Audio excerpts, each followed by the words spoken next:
let's take in this. I found the speech. Martin Luther King Jr. speech. Civil disobedience and obeying. Just versus unjust laws. And it's closed captioned. 6 minutes long, so let's listen to what Mr. King had to say about civil disobedience.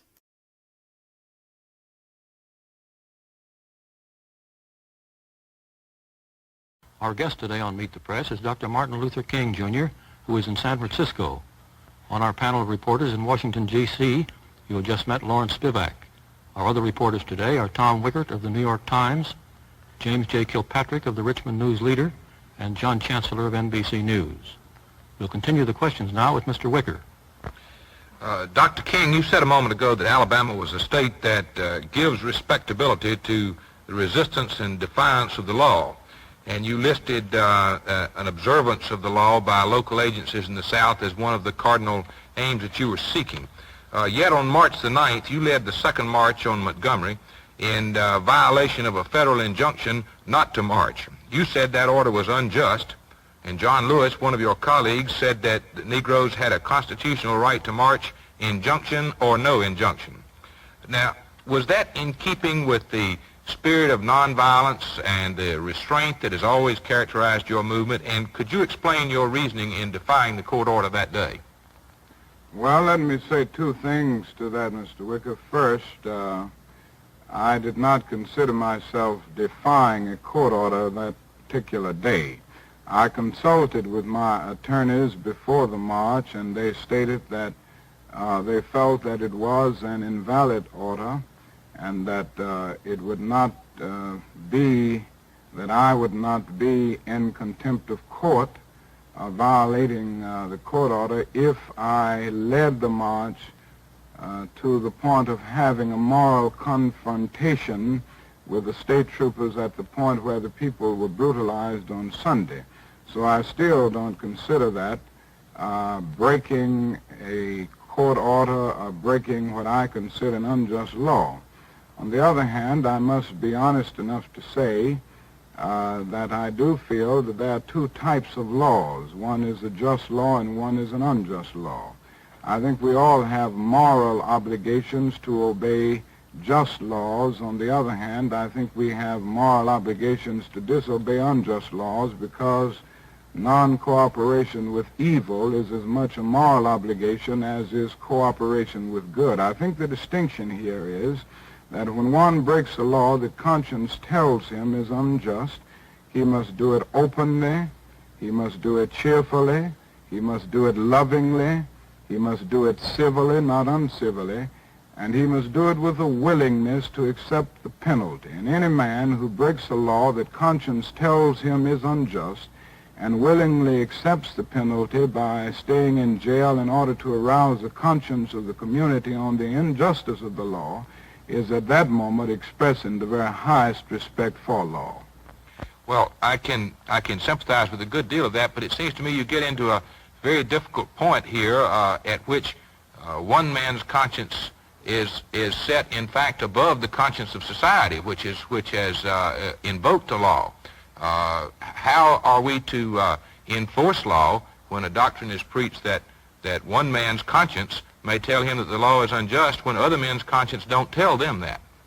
And I think you enforce it, and I think you deal with it by not allowing anarchy to develop. I do not believe in defying the law, as many of the segregationists do. I do not believe in evading the law, as many of the segregationists do.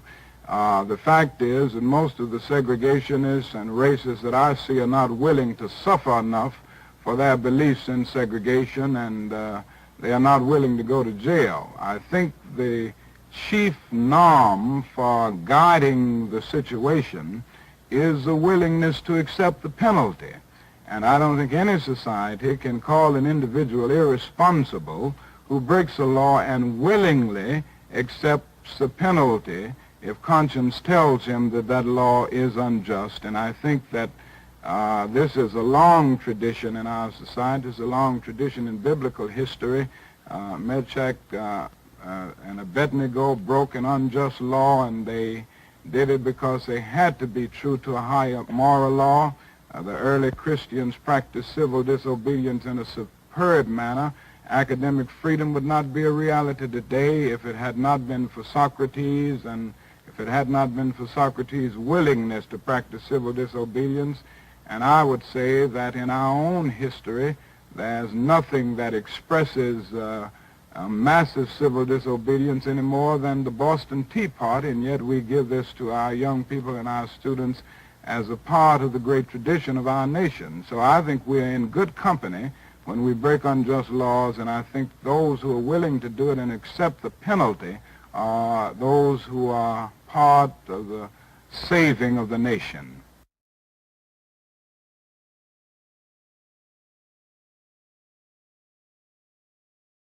Sorry about the dead air there for a moment, but yeah, those are great words. I mean, right up there with stand your ground. Do not fire unless fired upon. But if they mean to have war, let it start here. And I'm glad that he invoked the Boston Tea Party in that expression of his thoughts. Because if he hadn't, I would have. So, yeah. The two-tiered system is beyond irritating. Tease into my next segment, my next big segment. The stories that I've been teasing all night or so far.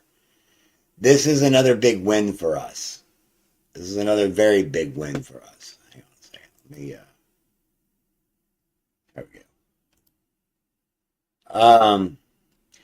This article actually dropped yesterday. I found it last night when I was working on this other project. Texas authorities rescue 70 missing children victimized by sex trafficking. And you're going to see why this plays in. This is a victory, but it's also indicative of a problem that we are already somewhat aware of. Make you deeper aware of it.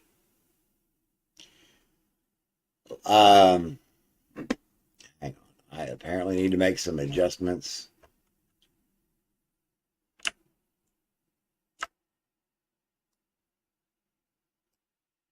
Wow. I had that way off. I don't know how I got it that far off, but yeah. Trying to keep ads and stuff off of there. Make it fit. Use your real estate. There we go. All right, so law enforcement officials have successfully recovered dozens of missing children as part of a joint task force operation in West Texas.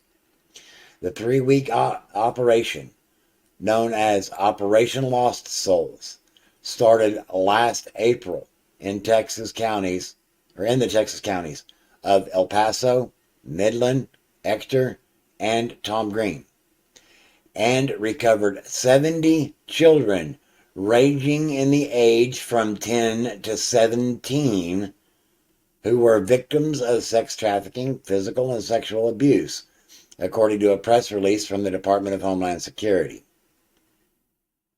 And yes, they have a department within the Department of Homeland Security, or an agency, whatever you want to call it, that I will touch on later. I was doing some research on somebody who helped me get inspired in doing some of this work, and she is now working with the federal government.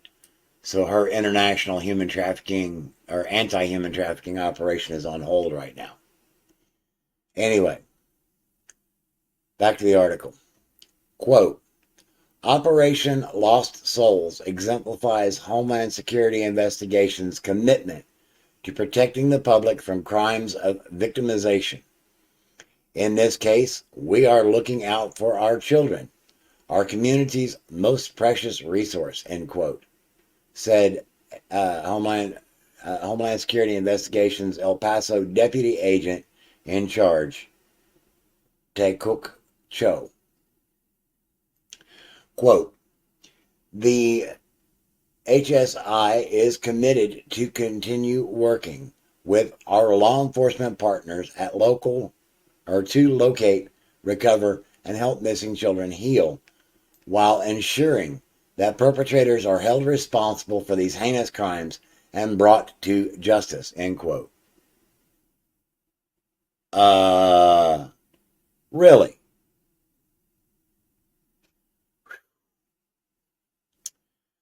I mean, this is a good story, but there's a lot of optics going on here. The operation was conducted by several law enforcement agencies, including Texas Highway Patrol, El Paso Police Department, and U.S. Marshals, and the FBI. Oh, yeah. Okay. Quote, at the Department of Public Safety, teamwork is one of our core values, end quote, said DPS Major Matthew Mull. Quote, we are grateful for all our law enforcement partners who participated in this operation and who work around the clock every day to protect our communities, including our youth, end quote. Well, it sounds to me like you're doing better work than some cops are doing, allegedly. HSI added that several agencies have provided counseling to the children. Okay. Just exactly what does that mean? Does that mean you're giving them talk therapy to get over their trauma? Or are you giving them medication to mask their issues? Just questions I want to ask. No, I not want to ask. I've already asked them. Because I know how they like to work. I mean, hell, they do it to vets too. That's why there's that saying, dysfunctional vet, heavily medicated for your safety. Speaking from personal experience.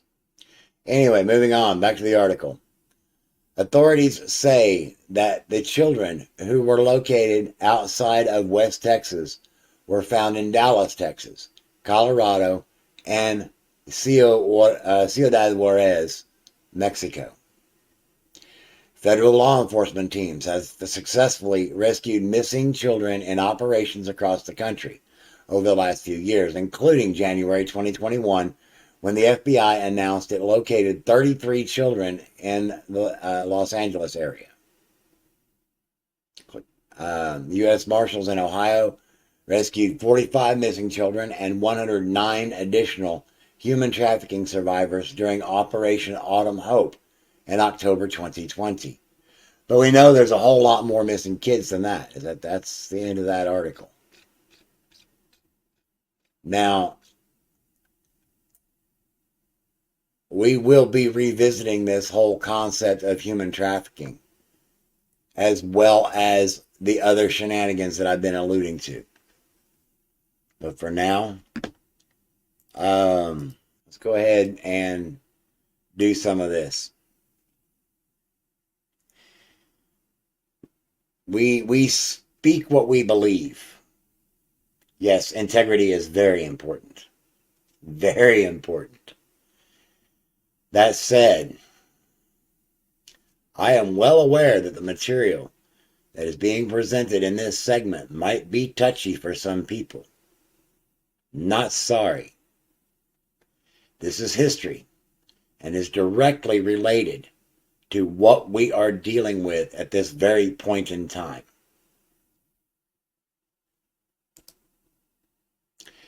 Here's a list of bold statements I want you to keep in mind as you listen to this presentation and my opinion. Indian reservations equals cattle ranch. Internment camp equals cattle ranch. Border camps equal cattle ranch, specifically for traffickers.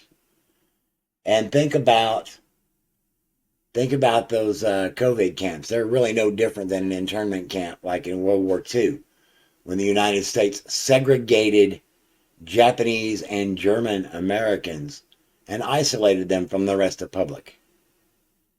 But I want you to notice that top line there. Indian reservation equal cattle ranch. That's what we're focusing on. But I want to know what's next. Is a Patriot camp going to be a cattle ranch?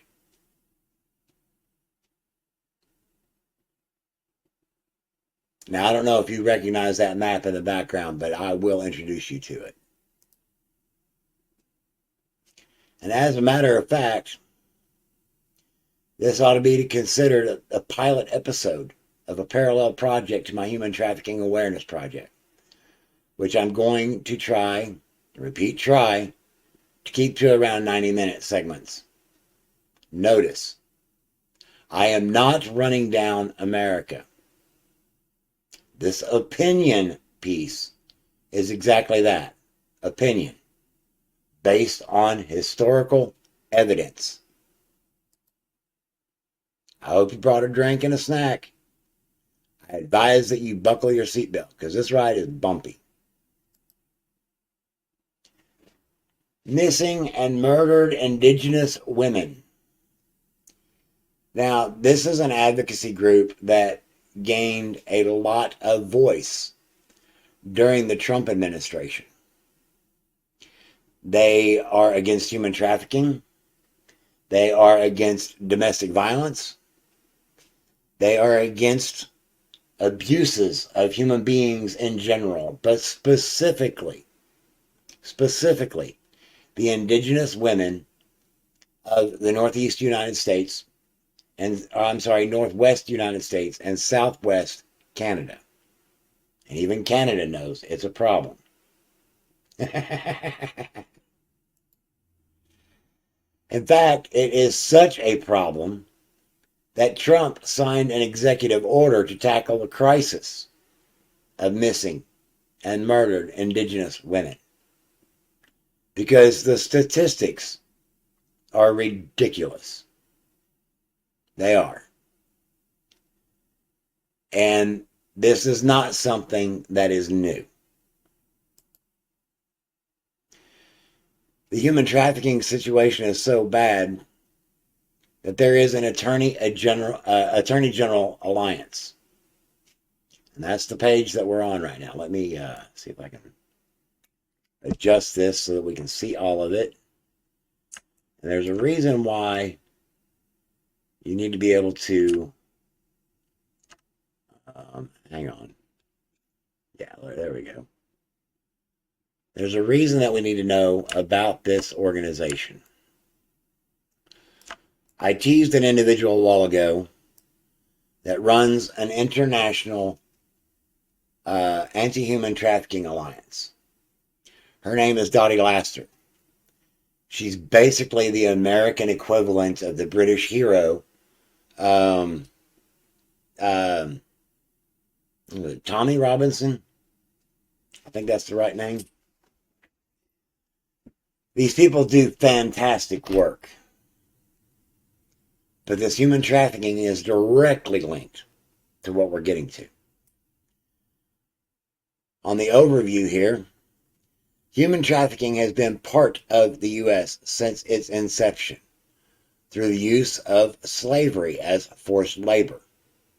Now, as a $150 billion criminal enterprise, its effects have grown to include sex trafficking, drug trafficking, forced labor, and the like. Actually, there's 25 categories, and we'll get to that in another episode on my human trafficking awareness. I have that set up. It will probably be sometime this next week. Thank you, Black Labrador, for confirming that. Anyway, as I was pointing out earlier, the optics. Okay, this agalliance.org, this is an initiative. Now, yeah, words are great. Words are great. Actions are what matter. It's like Sid Formation pointed out a while ago. the words of Martin Luther King. It's the content of your character. That is why I ride members of Congress so damn hard. Yeah, Ted Cruz can write a pretty letter, and he can speak fancy words. I want people that can actually make shit happen. I'm looking for freedom for all. Anyway, back to this little statement. Sadly, this is a global operation which touches on every city and state and crosses international borders. Border camps in the United States because of an open southern border, for example. Back to the statement.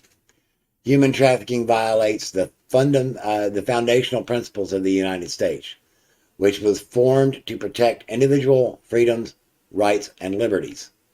Today, there is no greater threat to basic human rights than the crime of trafficking persons. Our Attorney General offices are committed to combating the widespread issue of human trafficking in their states. Hold up, back up. Today, there is no greater threat to basic human rights than the crime of trafficking persons. Frankly, I'm gonna give you my raw opinion. Bullshit. I think right now, probably the greatest threat to basic human rights is the right to defend yourself. Yes, trafficking is a major crime. The lack of ability to defend yourself. I mean, if I remember right, correct me if I'm wrong, Black Labrador, but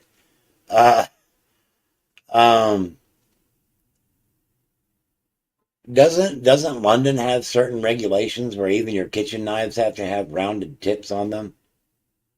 Like your butcher knife can't have a point on it. I mean, they're regulating shit that tight. Please correct me if I'm wrong. But I'm just saying, I believe that is definitely a violation of a basic human right. Of course, trafficking violates basic human rights because it's theft of an individual's personal freedoms. Yes, I'm big on natural law. Okay. Oh, you still have knives? I was thinking that there was some sort of legislation that went through that required modifications on kitchen knives and couldn't let, but that just might be a London thing. Yeah, I'm sure they're trying to stop that.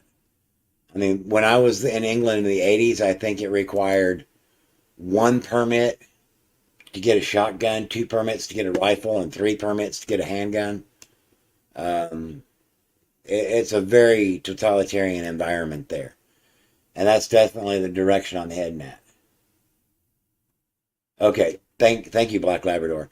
I'm always down for any input from the den because I want to make sure that my information is 100% accurate. I want the raw truth, whether I like it or not. I want the raw truth.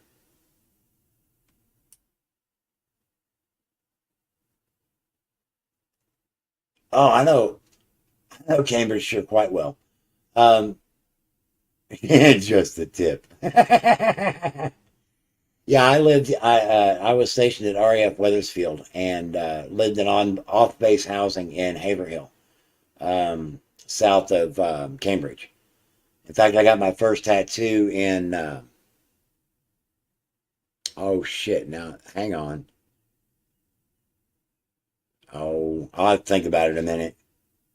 But I got my first tattoo when I was in England. It was my Christmas present to myself in 1986. A Confederate flag of a Confederate battle flag of all things.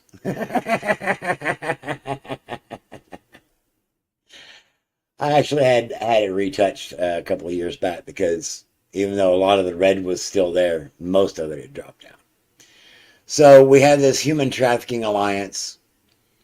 This page is U.S. Attorney's Southern District of Texas programs. But see, I want you to see who's in this Human Trafficking Alliance. All right, let's see if we can blow this up better.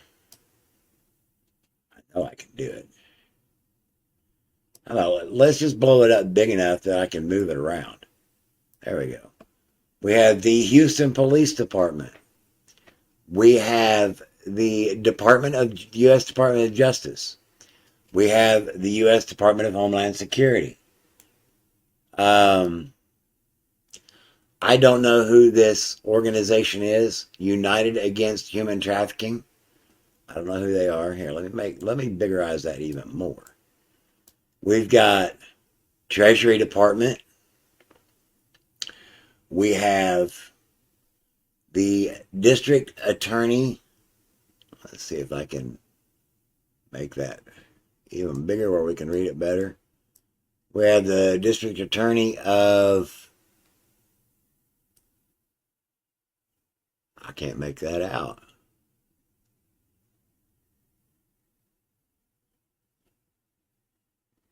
Oh, Harris County, Texas. Okay, there we go. The YMCA. Hey, Muko brother, good to see you.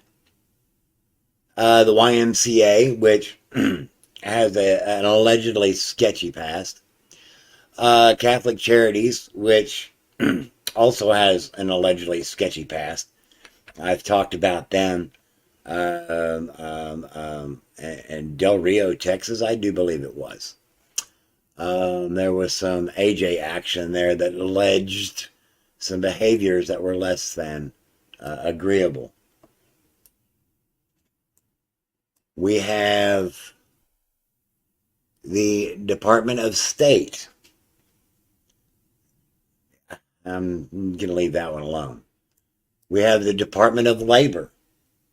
Now, the Department of Labor was involved in the naming and categorizing of those 25 categories of human trafficking, which that list was actually completely put together by the Polaris Project.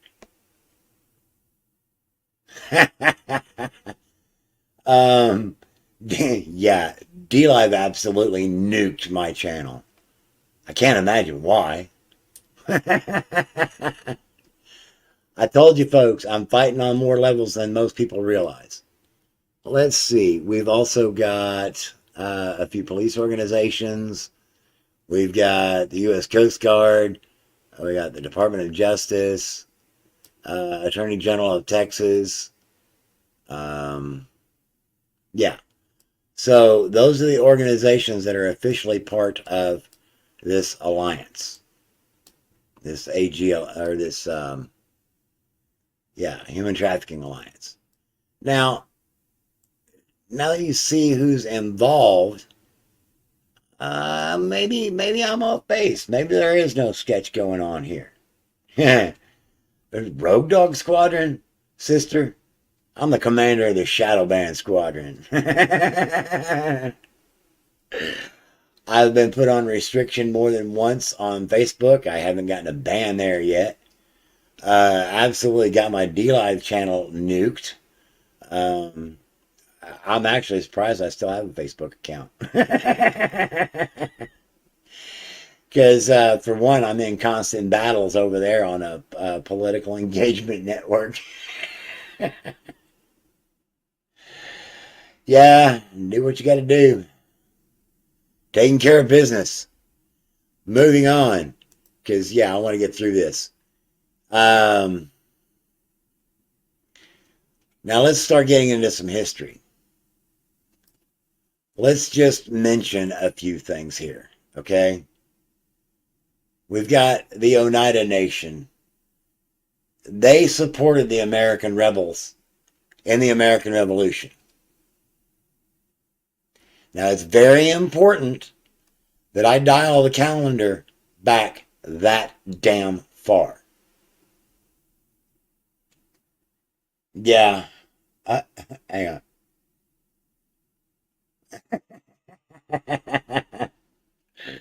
Oh, that's good stuff, Black Labrador. So, we got the Oneida Nation. They supported the American rebels during the American Revolution. There are reasons why I'm heading in this direction. Trust me. We're going to get there. because this also deals with human trafficking. We'll get there. And that whole concept of civil disobedience and no longer being a member of the sheeple herd.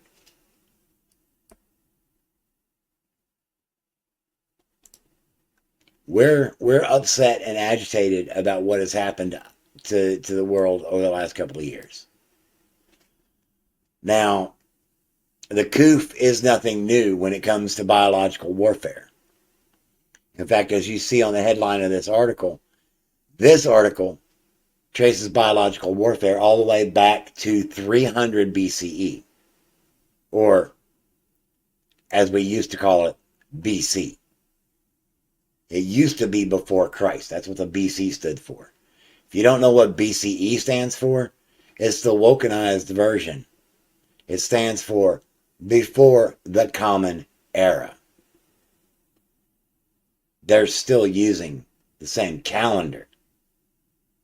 They're just changing the words because that's what they do.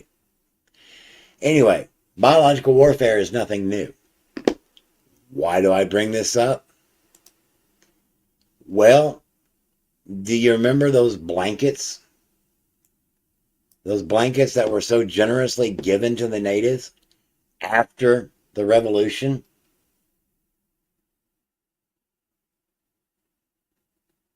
Okay, do we remember this? Now, parallel that to what we're going through.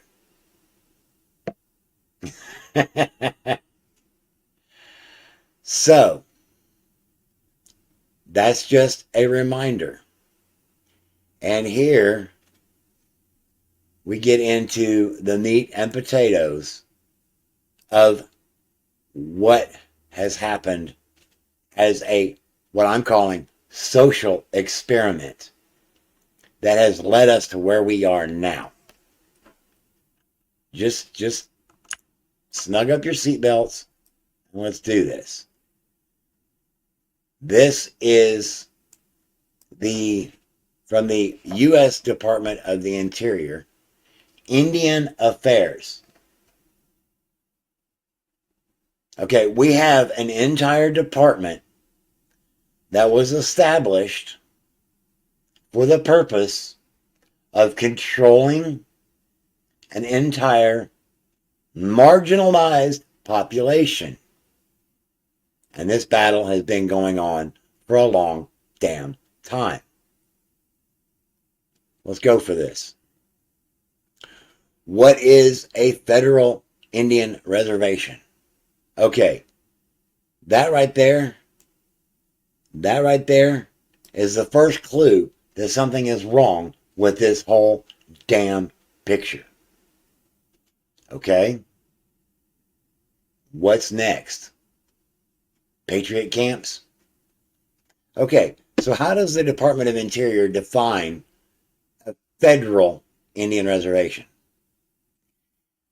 Well, let's find out. In the United States, there are 3 types of reserved federal lands. There is military. Okay, so let me stop there for a moment and ask you this. What happens if you don't have authorization to enter a military base and you still do it? You know the answer to that one. I know you know the answer to that one. Y'all are that smart. There's public federal, reserved federal lands, i.e. federal parks. Yellowstone.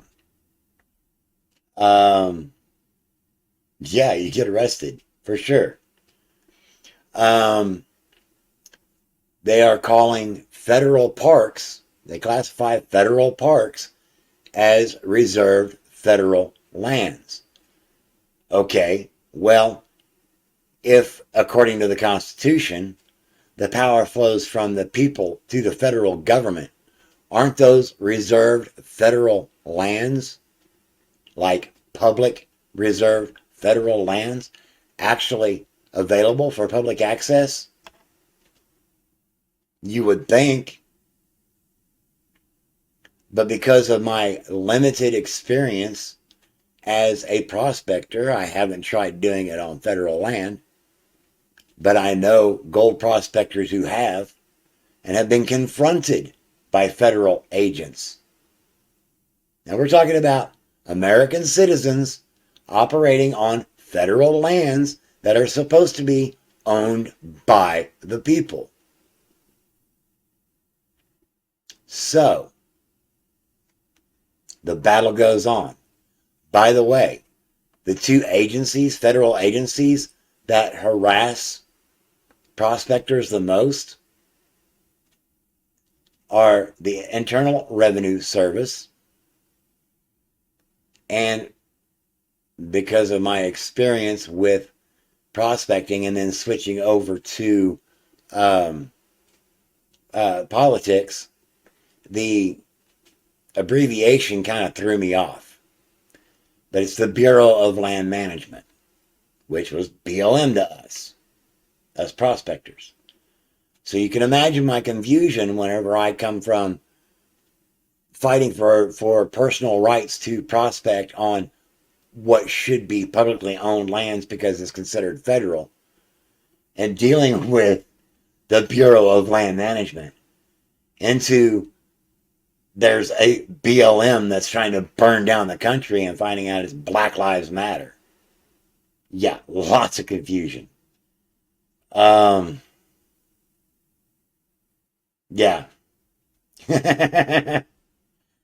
So, oh yeah, and the third reserved federal lands is Indian reservations.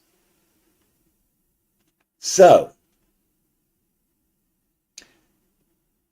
let's look at how it is that Indian reservations are federal land, and why I say that reservations are nothing more than cattle ranches. This actually comes from the Office of the Historian at history.state.gov. This is federal information. Indian treaties and the Removal Act of 1830. Here's the meat and potatoes that I'm building this whole argument on. Please pay close attention. There will be a quiz at the end. The United States government used treaties as one more means to displace Indians from their tribal lands, a mechanism that was strengthened by the Removal Act of 1830. In cases where this failed, the government sometimes violated both treaties and Supreme Court rulings to facilitate the spread of European Americans westward across the continent. Rather than figuring out a way to cooperate, they separated, segregated, and isolated an entire culture. And I'm going to prove to you that they abused these groups to the point of submission. Carrying on. Who facilitated this? Andrew Jackson. As the 19th century began, land-hungry Americans poured into the backcountry of the coastal South and began moving toward and into what would later become the states of Alabama and Mississippi. Now, I want to point out a very key ingredient.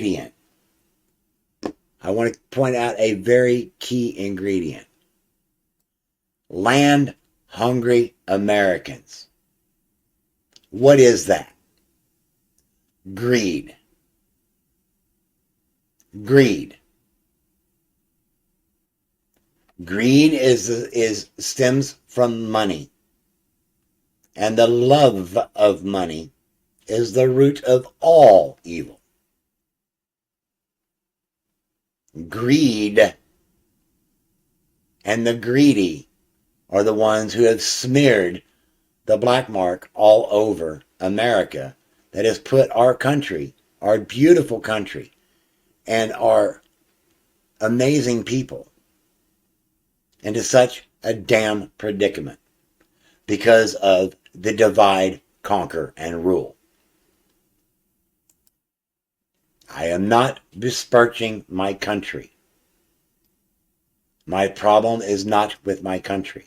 I love my country. It's my government that I have issues with. So consider that this happened in 1830.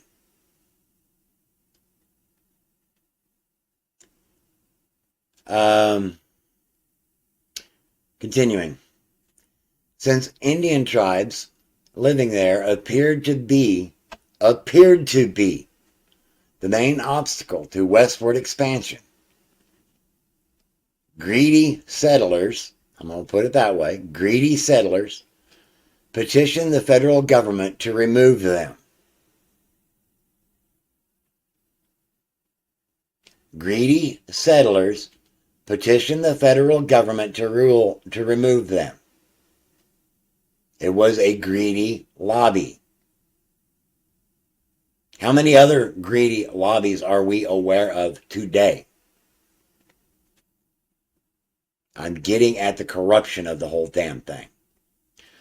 Don't get me wrong. I love my country.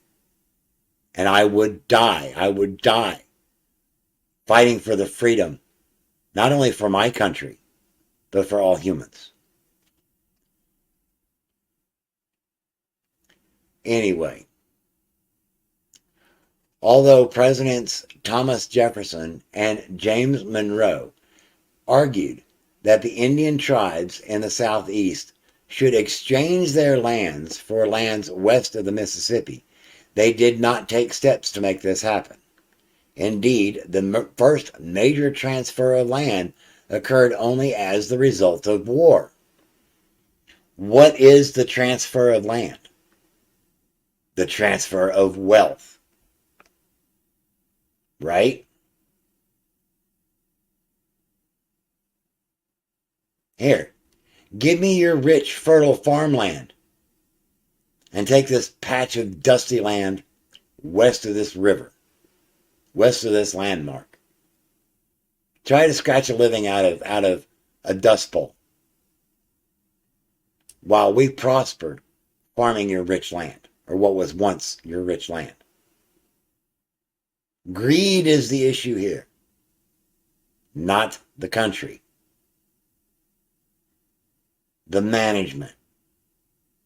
That's where the problems lie. This is why civil disobedience is such an important point. And it took war for the land transfer. What have we been in during this whole transfer of wealth the last few years?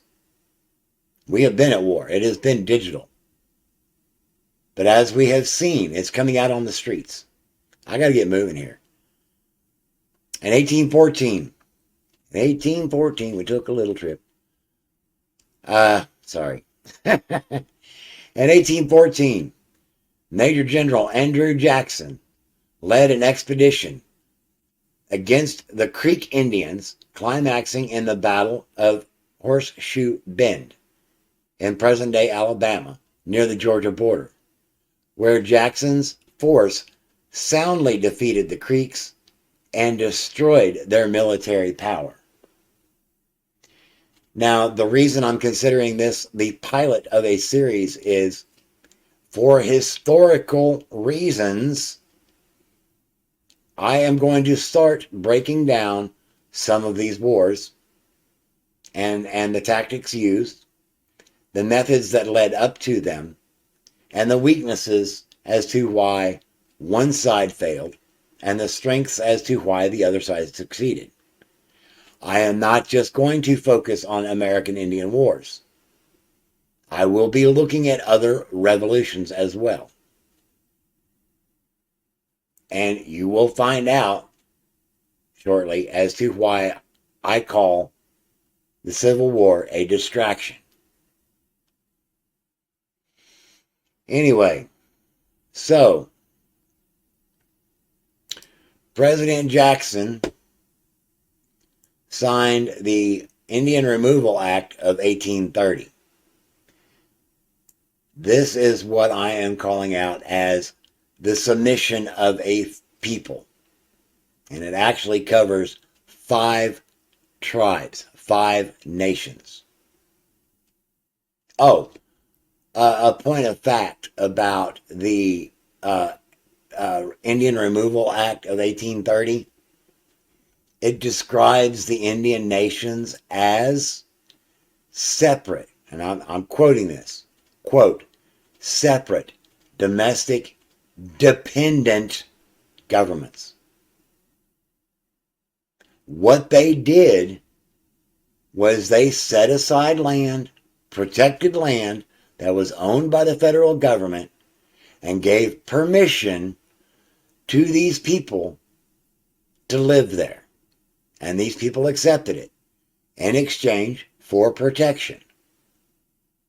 But when people were allowed by the federal government of that time, or the federal government themselves of that time, started encroaching upon these federally these reserved lands for whatever reason, these tribes didn't like it. And the fact that their civil disobedience was not appreciated, force was brought down upon them. Military force. The American Indian Wars. Okay, so here's the Intertribal Council of the 5 civilized tribes. Why were they considered civilized? Because they adopted the Europeans' ways. They became Christians, and they adopted Christian names. I'm not saying that that in and of itself is a bad thing.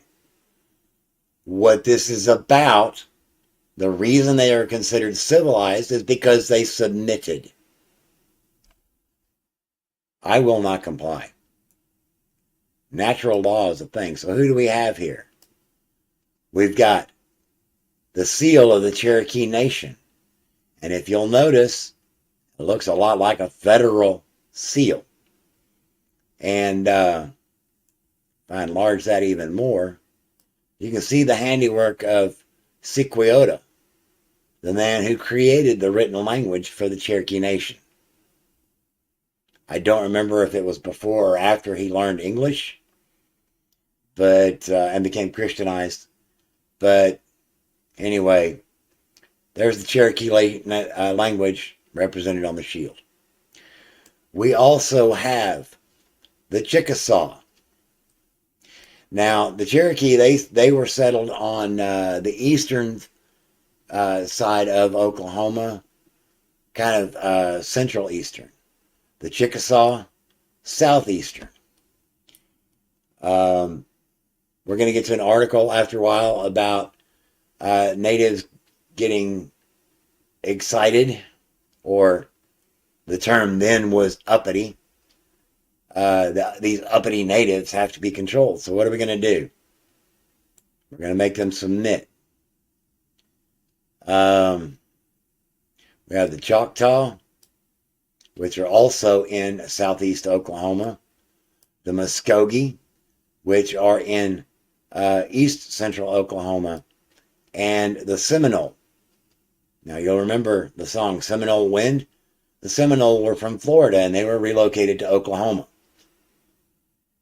Imagine being removed from lush, green, watery lands with all kinds of wildlife to hunt and feed your people with, and being stuck in a desolate land that is incompatible with actual survival, genuine life.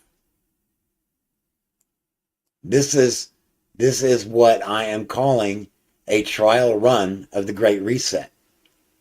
You will own nothing and you will be happy. We own the land that you live on. and you're going to buy the house from us. But you're never really going to own it. Now, this started in 1830. Moving on. This is the map that I used in the background. What is this map? This map is the Trail of Tears. What is the Trail of Tears? It was a cattle drive.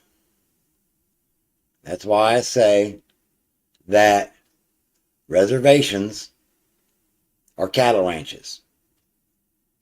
The U.S. military, the U.S. Army, was utilized to drive the people of these 5 nations from... Sorry, I hit that page and it goes weird. Here, let's look at this other map. Here we go. Maybe, nope, hang on. Let's look at this other map. Maybe. If it'll sit still, each of those 5 nations, each of those 5 tribes was driven from their homelands in the eastern United States, west of the Mississippi to Oklahoma, each on its own path, driven by the U.S. military, no different than the Bataan Death March. And here is exactly why. When the Cherokee started on their journey, there was 15,000 of them. When they reached their destination, there was only 11,000 of them. 4,000 Cherokee died on that cattle drive.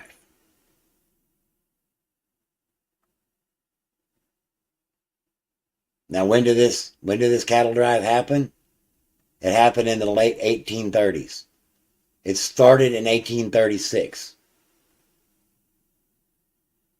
Ramped up in 1838. Yeah, you're right, Muko. New tribes have formed. Now, here's the big point of this part of the history lesson. The uppity Indians, and I'm just going to put it out there like that, the uppity Indians were creating a problem. As I read, they were seen as an obstacle for expansion. So, they divided them up. They separated them. They corralled them and hid them away. Villainized them. I can think of a group of a little over 800, what is it, 850 or so individuals who have been separated from society and hidden away, not allowed to speak their mind, corralled on federal land. Definite parallels. Definite parallels.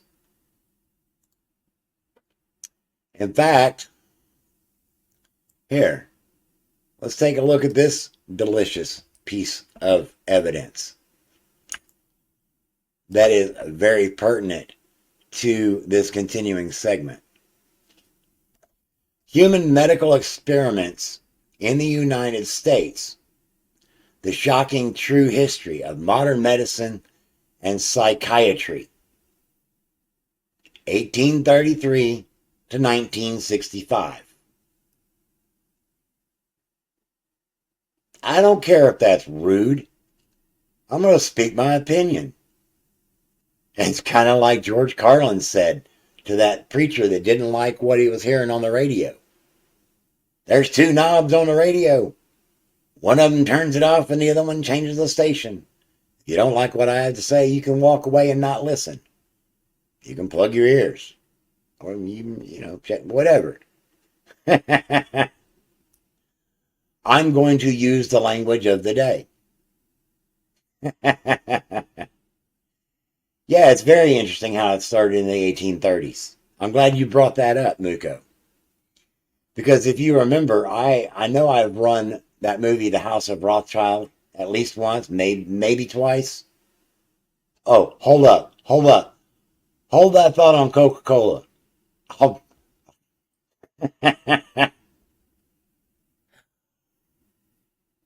that thought. Bring that back up after the segment, please. Bring that back up after the segment's information, please. Oh, Lord have mercy. Anyway, so, here, let me drop the link to this document. And I am going to also, give me a moment. Now that I've exposed it, I am going to drop it in my, oops, that's not the right one. I am going to drop it in my research resources channel. And in fact, Black Labrador, are you on Discord? If you are not, that's okay.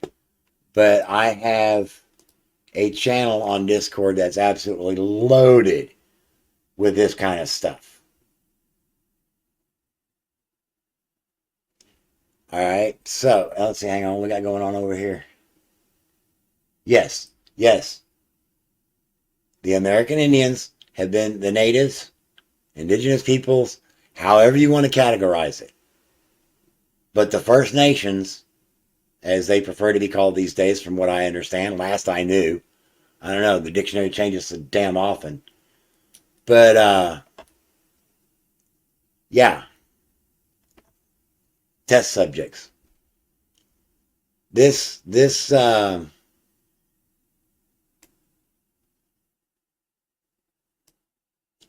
introduction by the Health Ranger. The United States claims to be the world leader in medicine, but there's a dark side to Western medicine that few want to acknowledge. The horrifying medical experiments performed on impoverished people and their children, all in the name of scientific progress. Many of these medical experiments were conducted on people without their knowledge, and most were conducted as a part of an effort to seek profits from newly approved drugs or medical technologies. That's just the first paragraph. So you can imagine how explosive the rest of this document is. Now, I want to remind you of the connection between Anthony Fauci and the ICI orphanage. Okay? We have a pattern here. That's what I'm exposing. 1976. This document is coming from NLM. Hang on. NLM, which, let's see, nlm.nih.gov. So this is actually coming to us from the National Institute of Health. And we know exactly who those monsters are. 1976, government admits unauthorized sterilization of Indian women. A study by the U.S.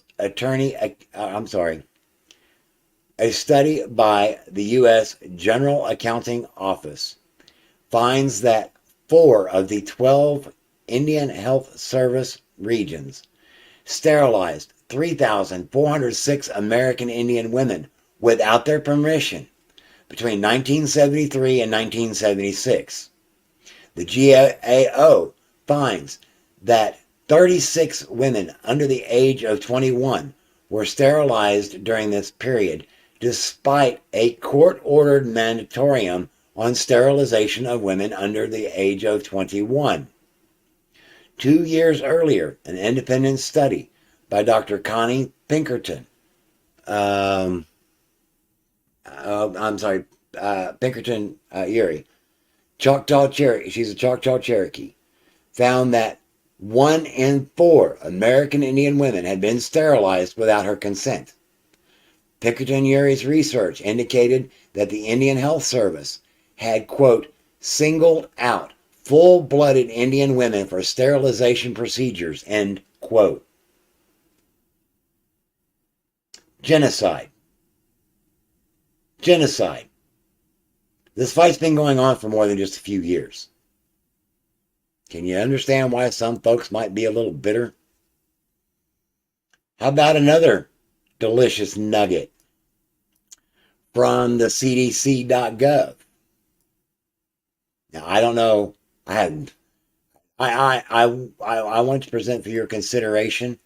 How is this possible? An isolated, I'm going to point out, isolated tuberculosis outbreak on an American Indian reservation in Montana, 2000 to 2001. But it didn't spread. And tuberculosis is a highly contagious disease. This is a CDC letter. This is a CDC article. During May 2000 to January 2001, 5 tuberculosis cases linked by contact and DNA fingerprinting were reported from Fort Belknap Indian Reservation in rural Montana. Before this, only 1 case of TB had been reported from the reservation since 1992. How the hell does that happen? I'll give you 4 guesses. Let me put it. I'll give you 3 guesses and the first 2 don't count. Now, on this next tab, I want you to keep the World Economic Forum in mind. WEF Davos 2022. All right? No, it's not that tab. It's this tab. This is coming to us, posted on PubMed, ncbi.nml.nih.gov. So this is a federal document. Okay? Moving forward, breaking the cycle of mistrust between American Indians and researchers. Now, I want you to note that this was published online December 2013. Yeah, we fucked them over. How do we bring them back?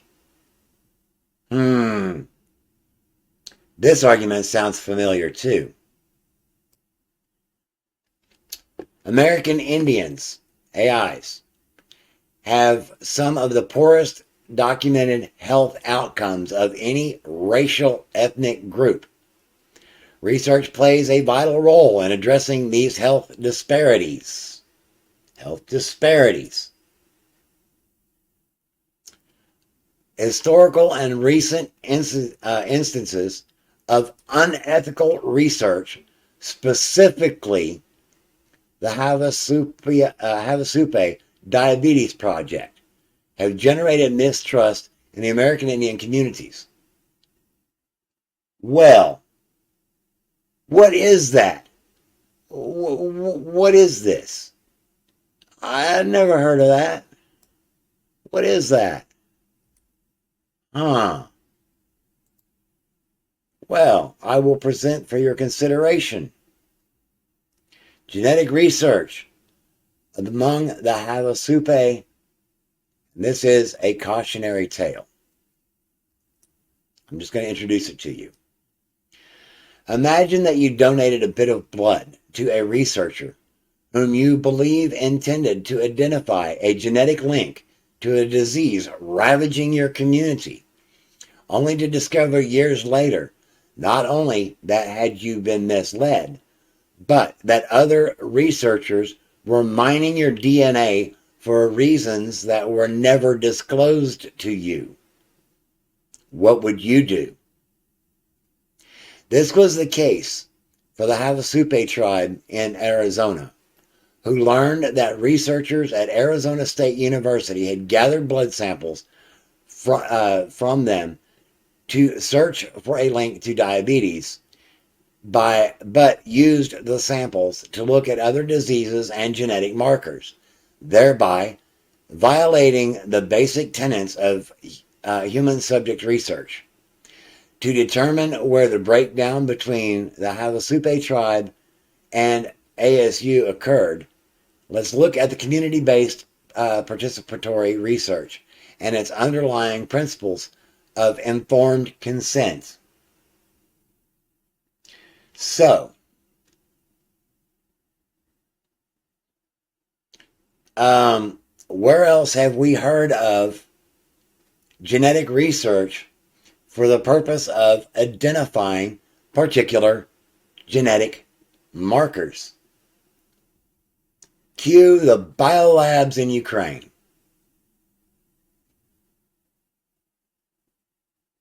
Yeah, I said that out loud.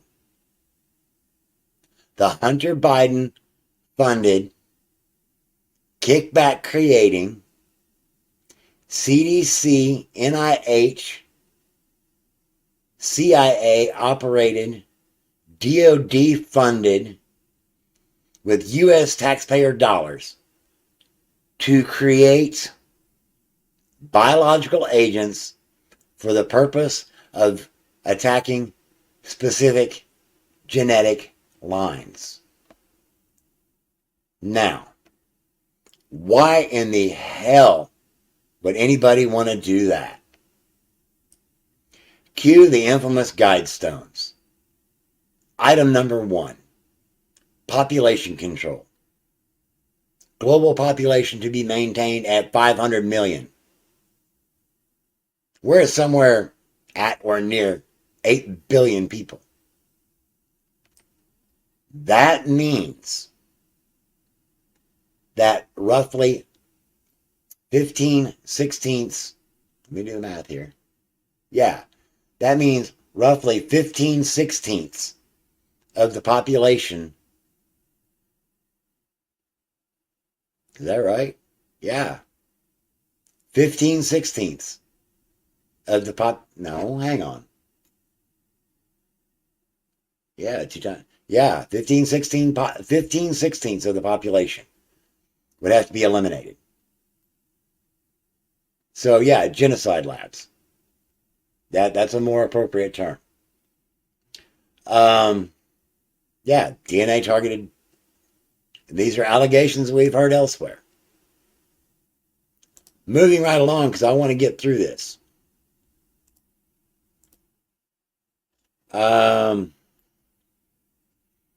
Why would this be a continued problem? I mean, you would think that native population leadership would want to take some sort of action to end this, I'm going to call it what it is, slavery. The tribes are identified by the federal government as separate, domestic, dependent governments. Yeah, you can do whatever you want as long as it's what I say. So, the Indian Family Protection Act signed into law. What is this happened March 4th, 2022. And the elders of the tribe in New Mexico were absolutely ecstatic that they were going to get more American taxpayer money to fund projects to protect child welfare, and protect against domestic violence. The Indian Family Protection Act uplifts tribal sovereignty. I'm going to remind you that you are recognized as not a sovereignty. You are not sovereign. I'm sorry. I wish you were. I want that for you. I want you to reclaim your sovereignty. But right now, unfortunately, you are an independent, a separate domestic dependent government. because of the treaties, because of paperwork, and tribal self-determination. Yeah, as long as it's what daddy government says you can do within their permissions, which is bullshit that your people are enslaved like that.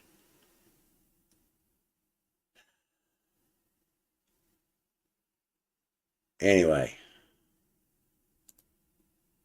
local leaders laud Biden's reauthorization of the Violence Against Women's Act.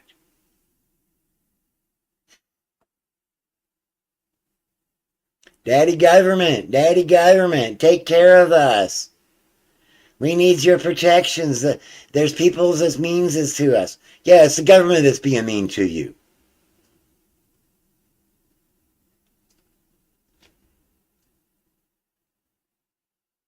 I know, dead air. So, this is where we get back to where we started, the subject we started with. Why was a study on human trafficking in Indian country canceled? That's a damn good question.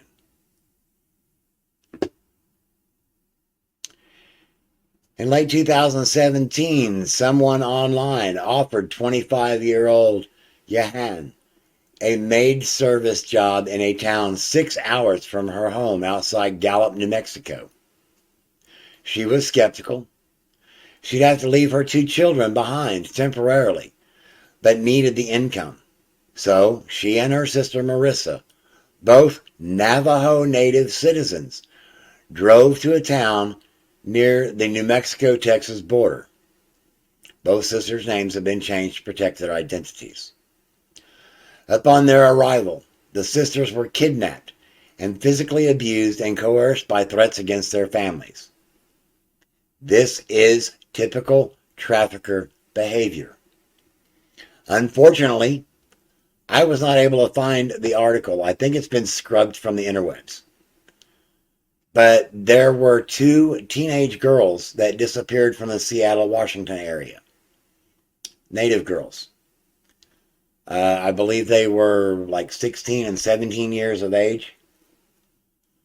About 2-3 months later, maybe 4 months later, the Texas Department of Public Safety, i.e. the Texas Department of Texas Highway Patrol, led a raid on a known brothel.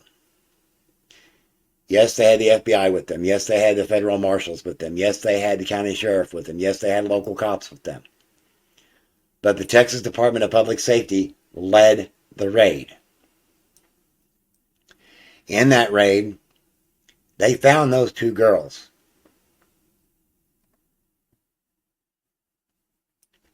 This is where it gets rough. There's this article.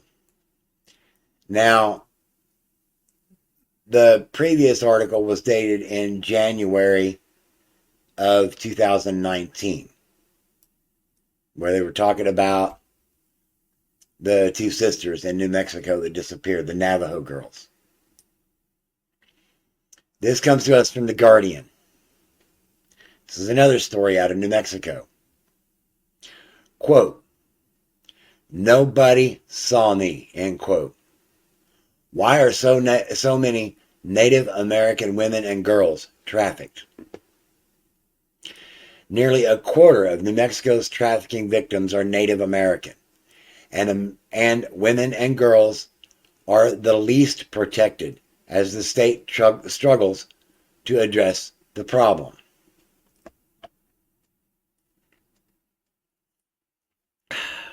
Sorry, I had to catch my breath. I'm gonna need it. Eva was found at dusk in late December 2016, standing in an Albuquerque parking lot.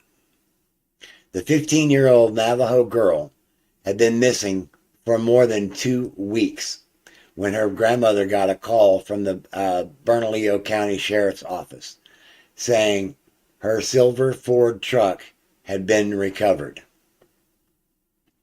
For those who may not know New Mexico geography, Albuquerque is the county seat of Bernalillo County and is also home to Albuquerque International, as well as Kirtland Air Force Base. Spent a few months there assigned to the Air Force Weapons Lab. It's actually a pretty cool town. Albuquerque's high desert city, and it's really cool, but there's just so much darkness in there because it's a Democrat-run city, or had been. I believe it still is. Anyway, back to the article. Quote, "I don't care about the truck. What about my granddaughter?" End quote, Heidi demanded. She drove 3 hours from her house outside Gallup and arrived a few minutes after 1 a.m. to see Eva emerge from the juvenile holding area, quiet and hunched. Her cheeks and neck looked skeletal. She kept her answers short and rolled her eyes. A familiar pattern was unfolding. Back in the car, Heidi locked the doors. "Give me my phone," Eva said. Eva was among the thousands of human trafficking victims targeted and exploited in the United States every year, of whom only 10% are ever identified. In New Mexico, a mere 160 cases have been opened since 2016, but while Native Americans make up about 11% of the state's population, they account for nearly a quarter of the trafficking victims, according to data compiled from service organizations. A 16-month investigation by Searchlight New Mexico has found that when it comes to human trafficking, indigenous women and girls are the least recognized and the least protected population in a state that struggles to address the problem. In an almost total lack of protocols, mandated training and coordination among law enforcement systems and medical institutions has ensnared victims in ongoing cycles of exploitation. That includes Eva, who, by her own recounting, as well as notes from medical personnel, caseworkers, and therapists, was systemically lured, coerced, threatened, and traded for sex, for money, drugs, and favors over a 2-year period. Her name, along with those of her family members, had been changed for reasons of safety and privacy. Eva showed many of the warning signs of someone who had been trafficked. She was anxious, depressed, mute, and had little sense of time. She was frequently reported missing, appeared malnourished, and occasionally bruised. But despite multiple brushes with law enforcement agencies and healthcare institutions, she was not once questioned or screened for human trafficking. Quote, "Nobody saw me," end quote, she says. Quote, "Not until the very end."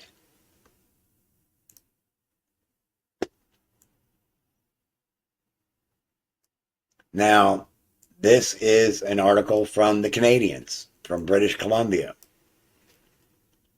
where the Missing and Murdered Women and Children's Network is very powerful. They recognize that this is an issue. But how did Trudeau respond to it? Or should I call him Justin Castro? How did he respond to it? He cut funding to the recovery programs. He cut funding for recovery centers. He cut funding for therapy. He cut funding for the organizations that were enabled to go out and provide rescue resources for individuals that were trapped or are trapped in this environment. This struggle is very damn real. You want to talk about a marginalized culture? You want to talk about a marginalized society? Here you go. I'm not saying they deserve special treatment. I'm saying they deserve freedom. This is why I say reservations are cattle ranches. They're utilized for purposes of trafficking. They're utilized for purposes of medical experimentation. In fact, this next bit, I warn you, this next part is difficult to look at. Very difficult to look at. But this is a home of uncomfortable truths. These are photos from inside a Texas brothel. And they show how the sex trafficking victims' bleak living conditions. Now, I've already been through these, and this was posted February 21st, 2019. Yeah. That's a very kind way to put it. That's a very kind way to put it, Black Labrador. Like I said, these pictures are difficult to look at. There's no people in them. It just shows the living conditions. Sleeping bags on the floor. For some reason, this picture is gone. Yes, this needs to be discussed. How about a makeshift bed of a door that's been taken off the hinges and God knows what it's stacked on for somebody to sleep on? That's their bed. A sleeping bag on a door. Not much better than being on a floor. That's one of the sex beds. For some reason, that picture is scrubbed. How about somebody who's got all their personal belongings just stacked in a basket because they own nothing and they have to be happy with it? Or maybe a stack of plastic drawers from Walmart. What's that, like $20, $30 to store whatever you own? And what do we got here? 2 baby mattresses to make a space to sleep on? 2 crib mattresses, or maybe a toddler mattress? I don't know. That picture's been scrubbed. Makeup mirror cabinet. Yeah. There you go. There's the front door to the place. That picture's been scrubbed. Again. Just, yeah. Here's another one. And as I'm looking at these photographs, I'm pretty certain that the individuals that worked this case to get it to the point that it got to full fruition is because of the work of the organization that Dottie Laster started, Laster Global, because this is the kind of work they do. And they will spend 7 or 8 years photographing and surveilling these places if they have to. They will go through local legislation before it gets up to federal level. They try everything within their power to provide what they need to get solid convictions. And yeah, Muko, I've got a couple of those. They are crap. Another scrubbed picture. Okay, that's all of those. So let's look at some more civil disobedience stuff. Now, last night, my brother-in-arms covered an article about some natives standing up saying they don't want abortion tents on their lands. Even though technically it's federal reservation, it's still their space. And the federal government has talked about putting abortion clinics on federal space, federal lands. Their uprising is nothing new.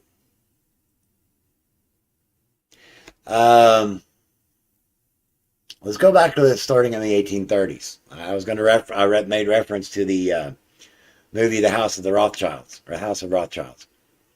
And during that movie, there's a newspaper headline that's fairly deep into the story that is showing their influence on politics and the world. And that headline was dated 1820. I'm sorry, people, you can't make this shit up, all right? So we got Little Crow. We got this crazy Indian, this uppity Indian, Little Crow. Quote, "We have waited a long time. The money is ours, but we cannot get it." Referencing the reparation funds from the federal government that were promised by a treaty. "We have no food, but here are the stores filled with food." Talking about the reservation shelves being empty, but the shelves outside the reservation having plenty of food. We've got this pattern. I tell you, I see this as having been the initial run for the Great Reset. Continuing with this quote.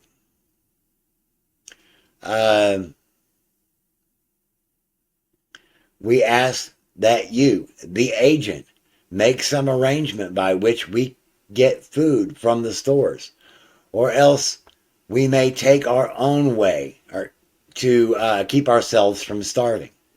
When men are hungry, they help themselves." End quote. Little Crow, 1862.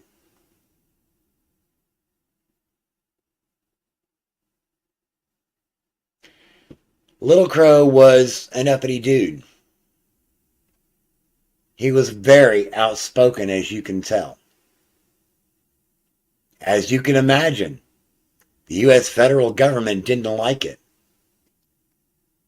They waged war on him and his people, which the number of his followers diminished because of his lack of popularity with the federal government. This guy was creating problems, and it was starting to impact other individuals, and they couldn't stand the heat, so they ran out of the kitchen. And to make sure that his people and their descendants would no longer be an issue, the federal government tightened their stranglehold on these people in South Dakota. Then we have this wonderful man that I told you I would tell you more about, Geronimo. Now, this man, oh man, what a freedom lover. And I totally get where he's coming from. This is why I like him so much. And the federal government didn't. Fending off both the U.S. and the Mexican armies on the American frontier. Geronimo led the Binoque band of the Apache Native Americans before being captured and turned into a sideshow. Quote, "Although I am old, I like to work and help my people as much as I am able." End quote. Geronimo, the legendary Apache warrior, wrote these words after 75 years of doing just that, helping his people. Now, these words are going to sound racist, and I'm reading them from the article. They are not mine, although I am liable to interject my own thoughts. But Geronimo himself hated the Mexicans because they massacred his family and was constantly hunted by Americans who wanted him dead because he wouldn't stay on the reservation. But set on both sides, the warrior and medicine man led the Apaches through a brutal transition from free-roaming southwestern tribespeople to prisoners of war. Threatened by a takeover from one of the world's leading powers, Geronimo helped stave off a complete surrender for years until he couldn't anymore. This is the story of one man's life that turned into a fight for freedom and dignity. We will come back to his story at some point in the future during this series. This is what I am talking about when I say I'm going Geronimo. So, I got more evidence of quote-unquote uppity Indians. A history of Native Americans standing up to the U.S. government. And this is in photos. And this brings up a treaty violation. But we're going to get to that. A history of Native Americans standing up to the U.S. government in photos. First off, Sioux Tribe member John Trudell overlooks the San Francisco Bay during an occupation of Alcatraz Island, which lasted 19 months in the early 1970s. Let me make that a little larger so you can read it better along with me. In recent weeks, the ongoing protests against against construction of the Dakota Access Pipeline have finally begun drawing national attention when indigenous activists started congregating last spring. They were making a statement about Sioux tribal authority over their native land in the Dakotas. Since then, they have been joined by thousands of allies from across the country, effectively creating the largest intertribal gathering in over 100 years. September saw heightened tensions when construction workers attempted to bulldoze a stretch of sacred land in Standing Rock and clashed with armed security and police have increased through October. Protesters don't seem anywhere close to backing down. This Alcatraz thing, I think we will get to that later. In fact, yeah, I'm sure we will. So there's that outrage. If nothing more, the hashtag No DAPL movement is a reminder of the rampant mistreatment suffered by Native Americans since the nation's inception. In almost every iteration of westward expansion, indigenous peoples have been swindled, betrayed, and beaten back by the forces of quote-unquote settlement, driven by greed. The spirit of tribal rebellion, however, remains fully intact. Standing Rock makes that clear, as do many instances where Native Americans have expressed sovereignty through forced occupation and armed insurgency. So, yeah, like I said earlier, my issue is not with my country. My issue is not with my fellow patriots. I love my country. I love freedom. I can no longer stand by and abide by basically endorsing mistreatments by not calling them out. That's why this has gone on so long. That phrase, uppity Indian, or the phrase, uppity Negro, those were forms of villainization. We can't control them, so we got to govern them harder. So what happens when you step up? You get shot down. But if the cause is right, it's right.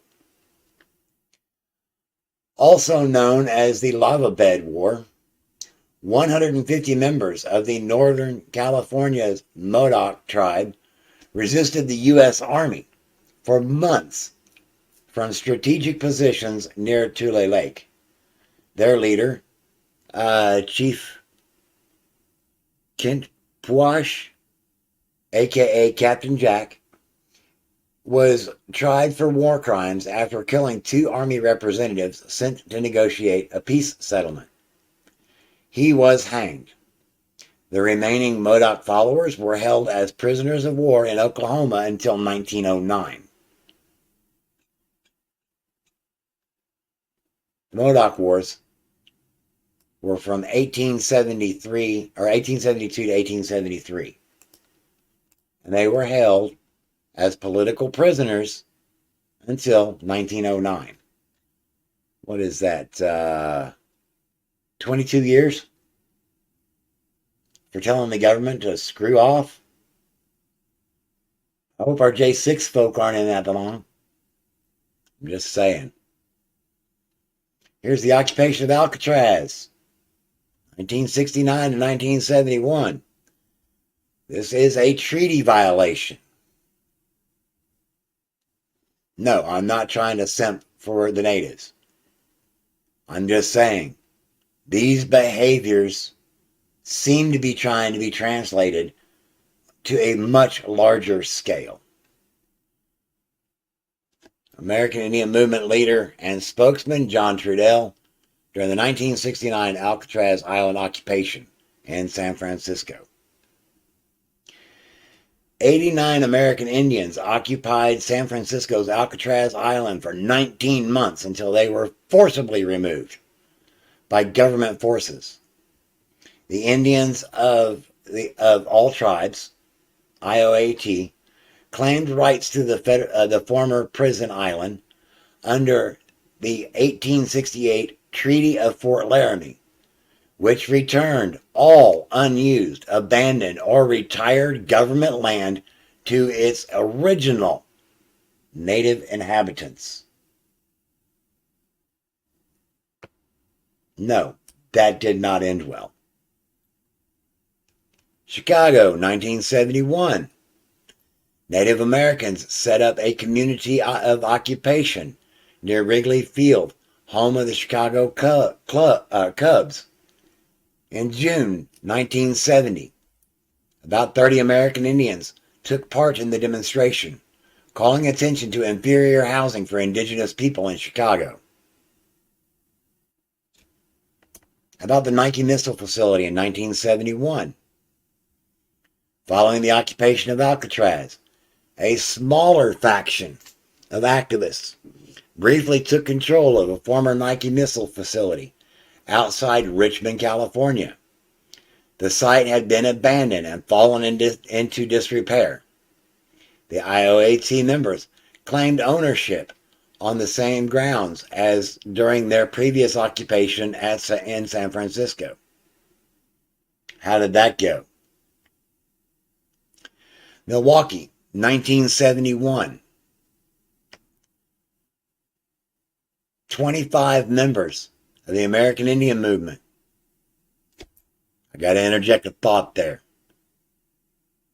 Because one of the largest, one of the loudest spokespeople that I'm aware of from the American Indian Movement is Leonard Peltier, who has been in jail for decades.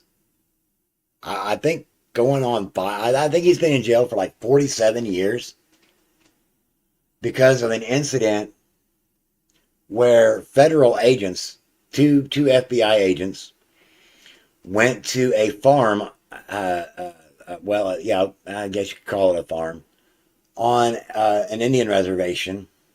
If I remember right, it was in South Dakota. And anyway, the federal agents showed up with an arrest warrant that was sworn out on an alleged eyewitness who gave a very vague description of the vehicle, but the vague description of the vehicle was close enough to what these feds knew was this person of interest vehicle. And when the FBI showed up, the pickup that was leaving had several people in it and was not going to submit to these federal agents. Gunfire broke out. People died on both sides.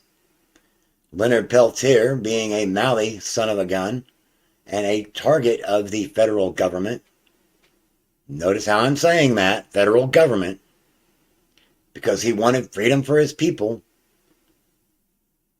he caught the conviction of 2 murder charges. Now, the first federal agent that died, the kill shot, was the first shot that he received, according to the autopsy. And it was from a rifle at range. So the shot that killed the first federal agent wasn't even right there. He was a sniper. But Leonard Peltier caught the charges. And when he was arrested, he was not even in possession of a firearm. The witnesses said he never had a firearm. But because of the fact that he was, what we call today, a domestic extremist, they threw him in a cage and forgot about him. So back to this.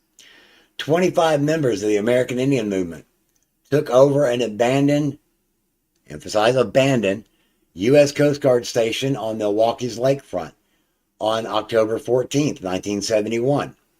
The activists said they were securing the building, again under the 1868 treaty. Yeah, they do plant shit all the time. And it doesn't matter who you are. If they don't want you, they will get you. Dirty, corrupt agents of whatever everywhere. So, again, a treaty violation. Bureau of Indian Affairs takeover, 1972. That's Richard Milhouse Nixon. Oh, tricky dick, I'm not a criminal. Yeah, and they use bogus charges. Like the Minutemen movement in the state of Missouri back in the late 60s, early 70s. When they finally took that group down, they took the leader and some of the higher-ups in on trumped-up charges of robbing a bank. And documents showed they weren't even in the same town as the bank the day the robbery happened. But they caught the charges, and they're still in jail over 50 years later because they spoke out against the government. In November 1972, a group of 500 American Indian Movement members occupied the Bureau of Indian Affairs building in Washington, D.C., and they traveled to Washington to raise awareness about substandard housing on reservations. After 6 days, they disbanded, removing and destroying government records on treaties, land deeds, and water rights, because those documents carried no weight. Wounded Knee Incident, 1973. That was a lot like the Freeman standoff in Montana, if you'll remember that situation. And that was uppity white boys, if you remember right. In late February 1973, around 200 American Indian Movement members and Lakota tribespeople seized the town of Wounded Knee on the Pine Ridge Reservation in South Dakota. They demanded the reopening of treaty negotiations and the removal of tribal president Richard Wilson. The standoff with FBI and U.S. Marshals lasted 71 days, during which back-and-forth shooting was frequent, and 2 activists were killed.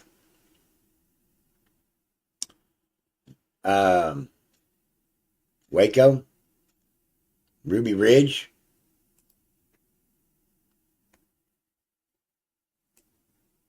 How about this awakening?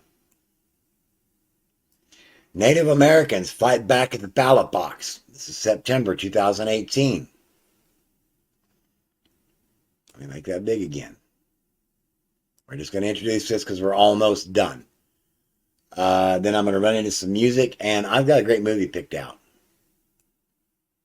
Anyway, yeah, this is all a shame because people became complacent. The 1950s was an era of prosperity. The general public got fat and sassy and lazy. Good times create weak men.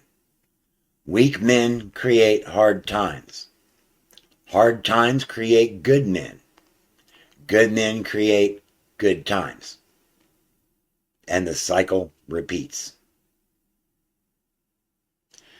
So in San Juan County, Utah, Tara Benally and her 16-year-old son, Delaney after Buffalo, set up a plastic table alongside the last dusty highway intersection before the Arizona state line.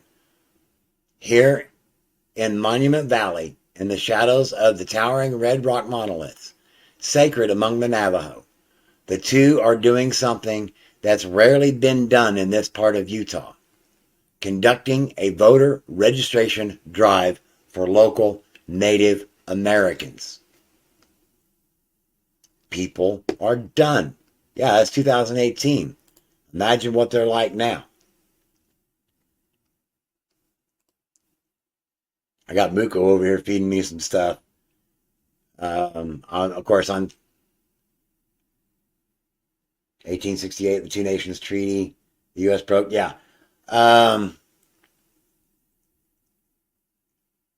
Yeah.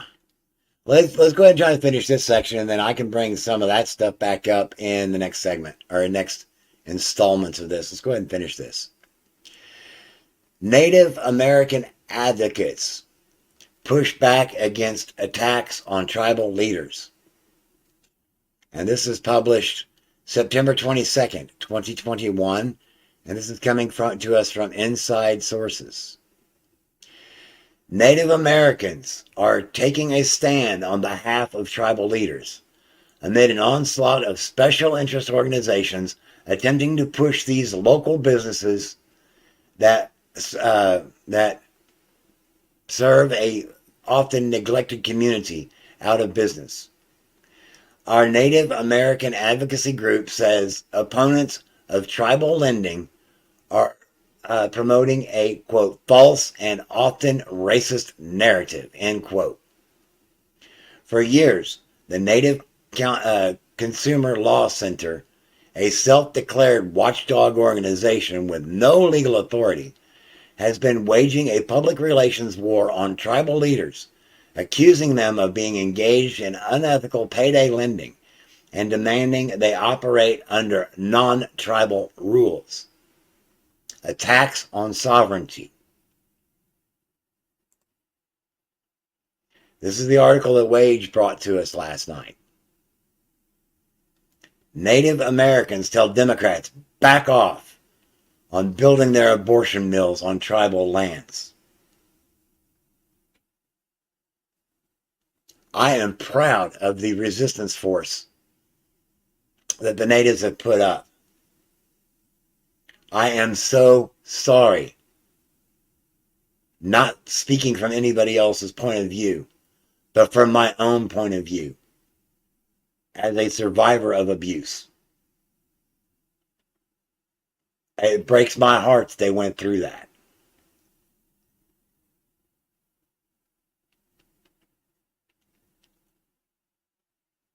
It also breaks my heart that the rest of America has not been fighting as hard for their freedoms.